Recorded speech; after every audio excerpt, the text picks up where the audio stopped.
नमस्कार. नमस्कार. आज आपल्याकडं सर आले होते आणि सर ढोक सांगवीवरून आले होते. तर सरांना आपण 4-5 वर्षापूर्वी सर्वाइकलच्या त्रासामुळे उपचार केले होते. तर सरांकडून जाणून घेऊयात काय काय त्रास होत होता, कसं कसं त्रास होत होता. तर सर्वप्रथम सर आपल्याला काय काय कसं कसं त्रास होत होता आणि या ठिकाणी कसे आले, काय उपचार केले आपण आपल्या श्रोत्यांना एकदा सांगूयात आपण.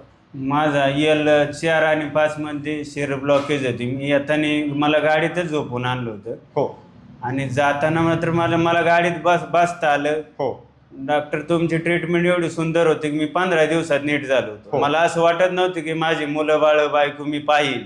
अच्छा. मला डॉक्टरांनी तिकडे सांगितलं तुम्हाला ऑपरेशन करायला लागेल मणक्याचं, पण तुमची ट्रीटमेंट एवढी सुंदर आहे, आयुर्वेदाची आहे सवानी, खूप सुंदर आहे. मी एकदम बरा झालो. मी 5 वर्षानंतर परत आलो तुमच्या. बरोबर बरोबर बरोबर.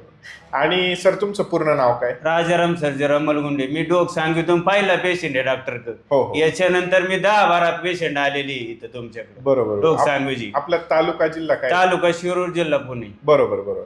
आणि त्यावेळेस ज्यावेळेस आणलं तुम्हाला त्यावेळेस काय काय त्रास होत होता? काय नाही, मला जेवता येत नव्हतं, बसता येत नव्हतं, डायरेक्ट झोपूनच आणलं होतं. बरोबर मला उठताच येत नव्हतं, मला झोपूनच आणलं त्यावेळेस. आणि त्यावेळेस डॉक्टर काय ऑपरेशनचं वगैरे असं डॉक्टर बोलले? तिकडे रांजणगावचे दोन्ही हो. डॉक्टर म्हणले होते ऑपरेशन करायला लागेल. हो हो हो.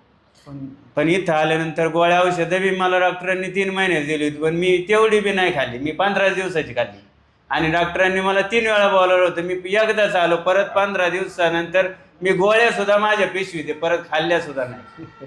आजही माझ्या पिशवीत आहे ते गोळ्या.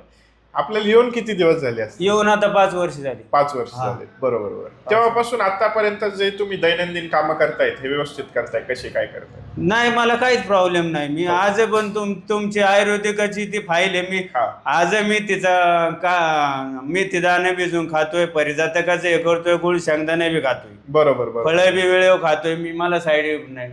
आणि दूध आणि केळं मी नेहमीच खातोय. बरोबर बरोबर.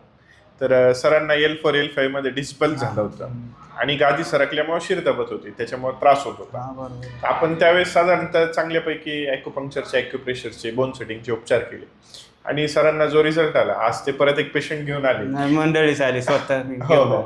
ते घरच्यांना घेऊन आले आणि आल्यानंतर आनंदाने सांगितलं त्यांनी का मला फार चांगलं वाटलं, मी एवढे भरपूर असे पेशंट पाठवले. त्याबद्दल आपले धन्यवाद सर, तुम्ही आम्हाला पेशंट पाठवले त्याबद्दल.